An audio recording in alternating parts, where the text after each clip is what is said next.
This episode is made possible by Awin. 2/3 of digital ad spend currently flows to the three big tech platforms, Google, Meta, and Amazon. But their auction-based ad models favor their own bottom line and inflate costs at a time when every single marketing dollar counts. Awin's affiliate partnerships platform offers a real alternative to big tech and puts you back in control of your ad spend. Want to find out how? Visit awin.com/emarketer to learn more. Now is the time for advertisers to ask, are they getting value for their money? And I hope they will find that they can get that in affiliate. So I would like to see that percentage come down in favor and not have $2 out of 3 go to those sites and only $1 split between the millions of partners that we can offer.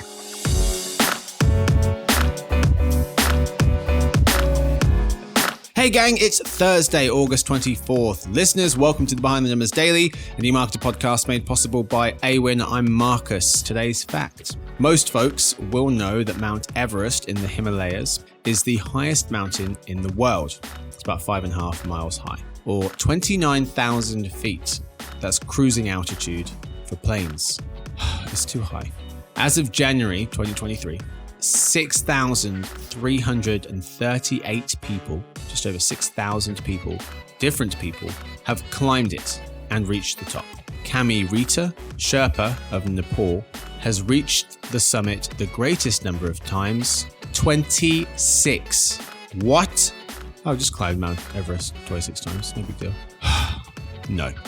Anyway, today's real topic is a conversation between Insider Intelligence's senior analyst Max Willens and Alexandra Forsch, president of the Americas at Awin, about affiliate and partner marketing. Then I'll see you folks in the second half for In Other News to discuss programmatic ad buying at the movies and YouTube's next anti-ad blocking measure.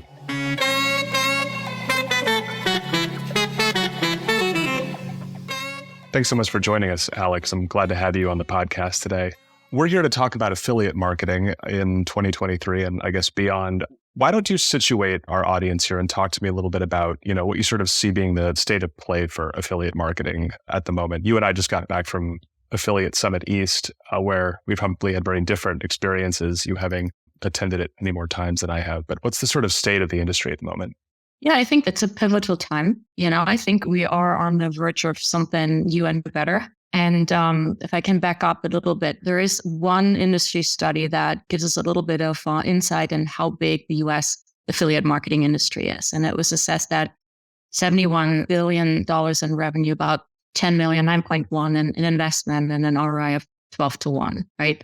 And that's meaningful if you compare it to the research that was done 3 years prior, which actually shows the improvement. We almost doubled the investment in the channel over that time. And so our CAGR of 14%. So I think it's definitely a rising industry, it's important to point out. But I do believe, and this is really painful to admit, in the 12.5 years that I've been with the industry, we are having the same questions. It's like, how do we attract more investment in the channel? That started 2.5 years ago, as I said, and it continues on. And so I think we just haven't won the hearts and minds of senior decision makers. It's considered a very tactical channel and not a strategic one. And as such, it's not as attractive. So when I say pivotal time, I think the current economic climate, along with, the merging that is happening between brand performance and content commerce moving into affiliate, gives us a new chance to show what the affiliate marketing channel really has to offer. The industry, it has evolved quite a bit, but we've not changed our reputation,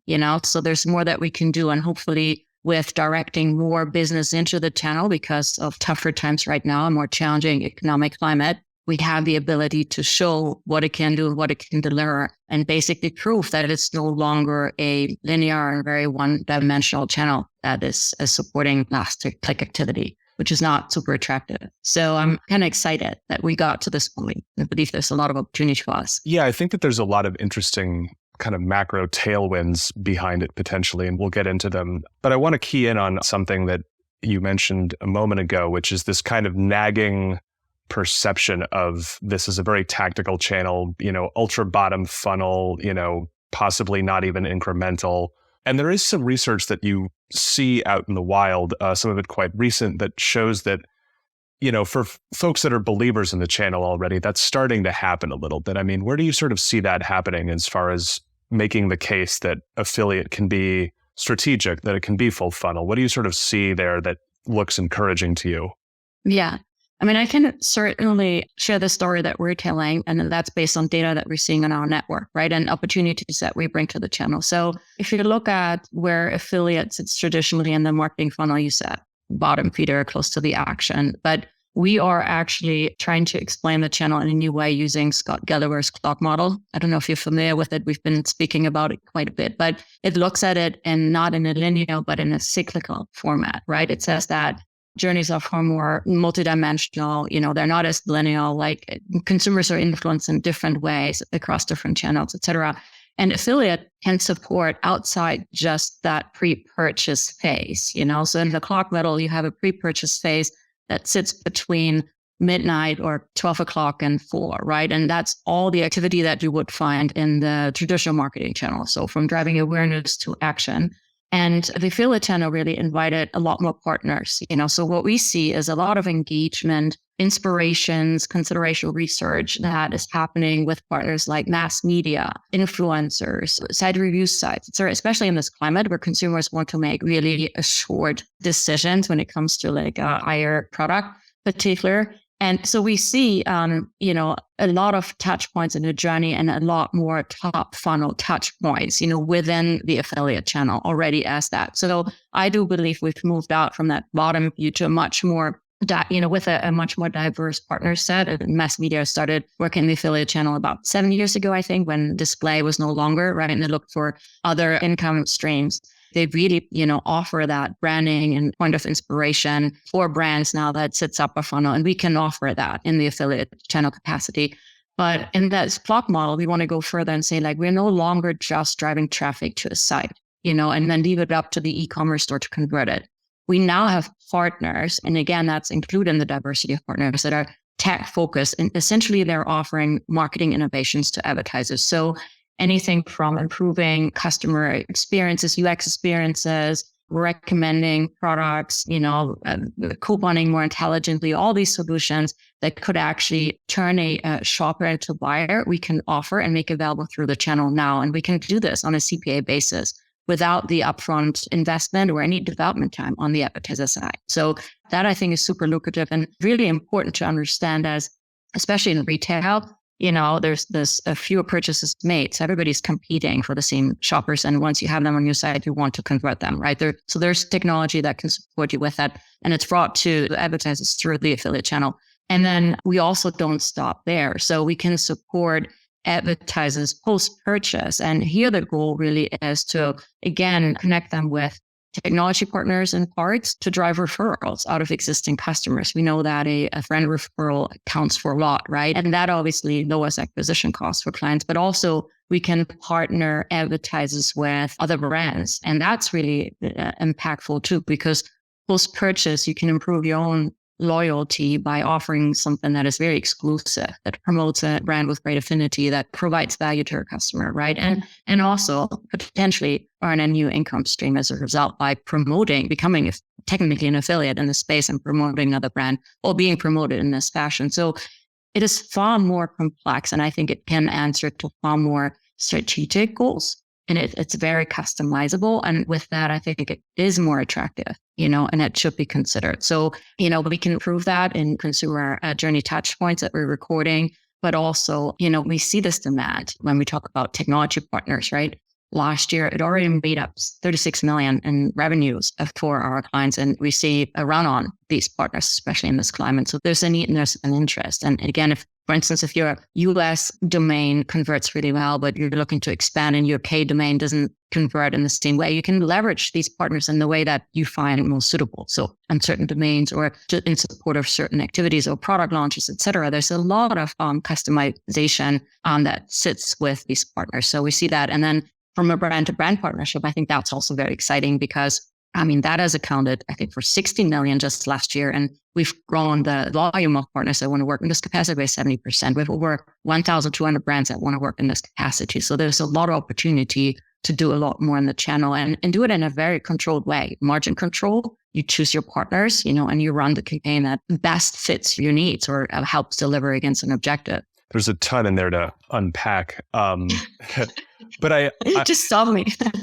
Message received. I'll butt in on the next one. But I guess I am curious about the sort of influencer dimension here, because I feel like one of the things I see as a potential major tailwind is influencers, because there is so much conversation around the role that these creators play in this different parts of the digital economy. How do you sort of see their role evolving? Because one of the things that's historically been true of creators is that they would, they like being paid on performance, but they really like getting paid just a flat fee for getting a name out there and throwing a hashtag on it. How do you sort of see the relationship between affiliate and influencer evolving? Yeah, I think it's interesting because when we, do brand acquisition on our side, right, we start a lot of conversations now around this influencer topic, and I think that's very encouraging, and that supports that point on tailwind, through the channel. A lot of brands are looking to just, combine that upper funnel performance and really look at the value that it drives in terms of ROAS, but also in terms of funnel activity. We use single view as an attribution measurement tool. So in our belief is that, like in a soccer match, you need an entire team to score, right? Not just a striker, right? So influencers have a role in this, right? And you want to assess that value and you want to identify the influencers that can contribute to that end goal, which is a conversion, right? So we offer that visibility, and what that offers to brands then is work with these affiliates in a more focused way. So as opposed to paying everybody a flat fee based on their claimed following, et cetera, right? And just assuming that this means value, you can actually work with the partners that you see supporting a transaction,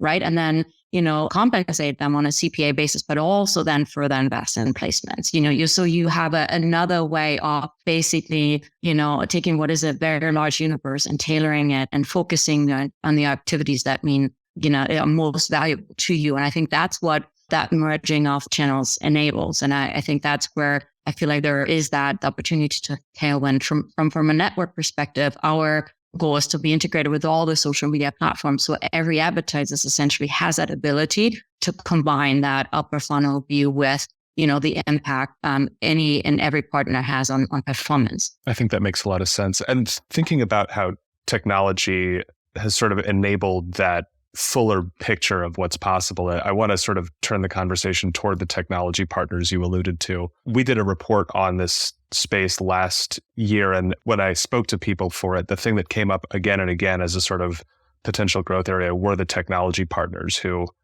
as you say, like enable lots of on-site optimization. And in this moment when everyone is so e-com focused, I think that that's potentially a huge growth area. How do you kind of keep abreast of what's possible there, and even just educate clients on what's possible as well? I mean, it seems like there's a newcomer in this space every 15 minutes. So how do you sort of break that all down and show people what's possible? Yeah, I mean, we have a dedicated team to actually identifying the partners that seem to best fit in the channel and offer the greatest value. And then, they help, setting these up. But what we're trying to do is integrate them in a very simple way via master tag, so integrate them deeply so merchants can activate them and run them on a trial basis and get comfortable with the technology. We have featured them in the AWN 100 Power Report, really highlighting what some of these partners can do to obviously storytelling is really important, like what the successes that other companies have seen as quite relevant, especially if you're smaller and, you don't know if it makes sense to run an activity that a large brand is running. But then also most recently, we've just introduced a plugin discovery directory where you can actually identify these partners and self-activate these partners with a single click. So we're trying to put these opportunities forward. We're doing a ton of education. I personally have to speak about this a lot of times with a slide that I think is quite impactful. It shows that the common e-commerce problems and how we have different options of solving these and how there's so many partners behind these, and advocates really have the choice of who they want to work with and which capacity to overcome their issues. So it's a very strong message, and it's probably one of the most photographed slide that we're sharing at events. Makes a lot of sense. I want to, for the last question, I guess, before we ask what you sort of see happening in the future, I want to return to the sort of brand partnership piece, because I feel like one of the things that is a potential tailwind is the sort of rise of retail media, which has just captivated the digital ad conversation. And I think potentially augurs really well for affiliate marketers, but potentially also, complicates the picture. How do you sort of see retail media, aiding affiliate marketing and aiding the story you guys tell about it? Yeah, I mean, I think that, you particularly marketers and, did a lot of research around it. And, And I think that the third big wave, as described, really sits with these multi-category sites, right? Amazon and Walmart. It's not necessarily for the average affiliate program manager because it's really hard to replicate that scale and success through ad spend. So what we're offering is a different option, right? Like you're not promoting a different product or another brand's product on site, but you're forming a partnership where it's post sale, in terms of essentially it benefits partners because they can, acquire new customers, drive customer loyalties because they can offer something, as I said, of value, which is really important. And then also have the ability to make an income stream, from an income stream from it. So it's a little bit different than the traditional retail media space. And as we see, where an advertiser just promotes multiple products on site, we take that wholesale, but offer it in a way where any advertiser can participate. And then also if it's too complicated, because sometimes it requires CRM integration, et cetera, we may have tech partners for that, like BrandSwap, that can actually facilitate that technology and make it super easy for two companies to engage. So yeah, I think there's a great opportunity, but just as a new partner set that can drive value, and reach customers in areas where a brand may not reach it, but do it in a way where it is surrounded by user affinity, right? That makes a lot of sense. This is actually really and truly my last question. You mentioned that this is sort of a pivotal moment for affiliate as a channel. And I agree that there's been these sort of nagging questions that have dogged it. And I do think that this channel is sort of finally in a good position to sort of answer them definitively for the decision makers. As you sort of think about the near-term future, what are you going to be watching most closely to see if this, opportunity is sort of seized upon? My personal intention is to bring down big tech. That's a mouthful, right? No, but I do believe that there is an absolute opportunity for affiliate networks to not compete with another, but actually, promoting the value that we can offer, delivering on choice of partners. So there's millions of partners, there's an affiliate, like an app, there's an app for everything, right? The control the margins and the ability to customize. And that does not exist with big tech. If you're looking at where ad media spend is concentrating today, it's with Meta, Google, and Amazon, right? And advertisers don't have that control over margins there, especially as the spaces become very competitive and margins diminish. So I think now is the time for advertisers to ask, are they getting value for their money? And I hope they will find that they can get that in affiliate if they're not seeing it there. So I would like to see that percentage come down in favor and not have $2 out of 3 go to those sites and only $1 split between the millions of partners that we can offer. Fantastic. Thank you so much for joining us, Alex. It was nice to talk to you. Absolutely. Thank you for having us.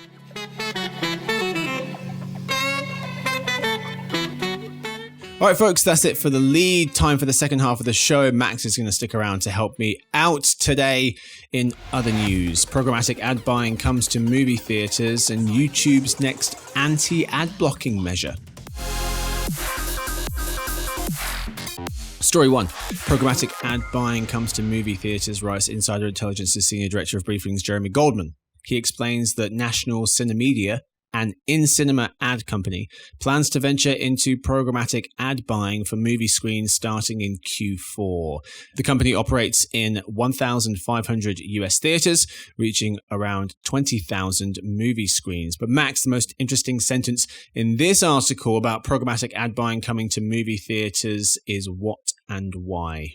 So this felt like a move that was both smart and inevitable, Marcus. But in answer to your question, the sentence that I think is most telling here is from this description of what NCM brings to the table. So it says this data, meaning data that it has from online ticket sales and theater loyalty partnerships, is invaluable in driving in theater campaigns and can be supplemented with online retargeting via partnerships with online publishers, including YouTube and Yahoo. So this is basically saying that, add cinema screens to the vast pool of places you can buy and sell video inventory.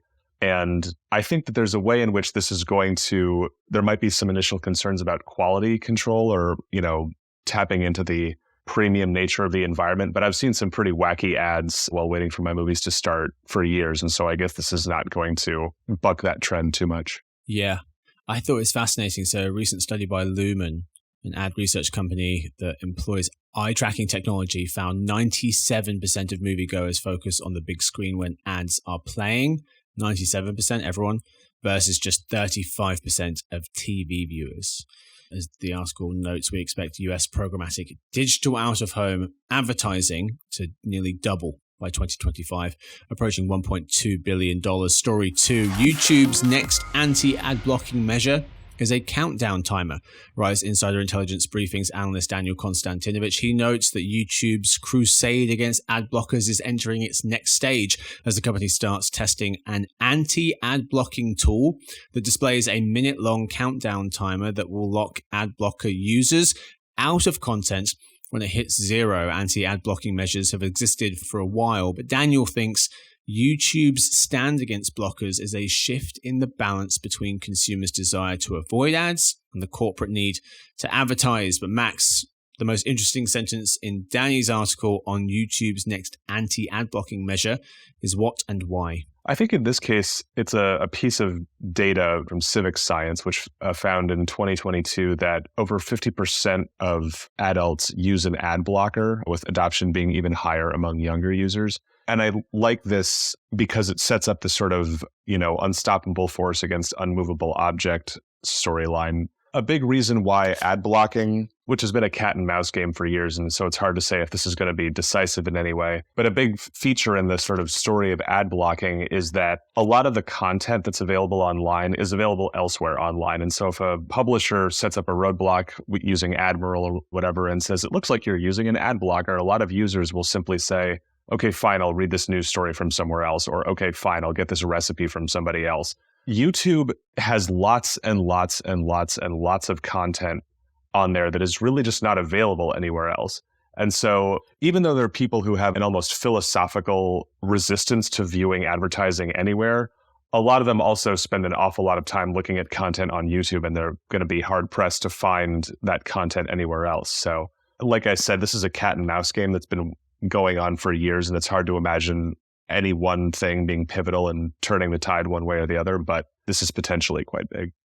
And that is all we have time for this episode. Thank you so much, Max, for hanging out today. Thank you, Marcus. Yes. And of course, thank you to Alex, who joined us in the first half. Thanks to Victoria, who edits the show, and James, who copy edits it, and Stuart, who runs the team. Thanks to everyone for listening in. We'll see you tomorrow, hopefully, for the Behind the Numbers Weekly Listen, an e-marketer podcast made possible by Awin.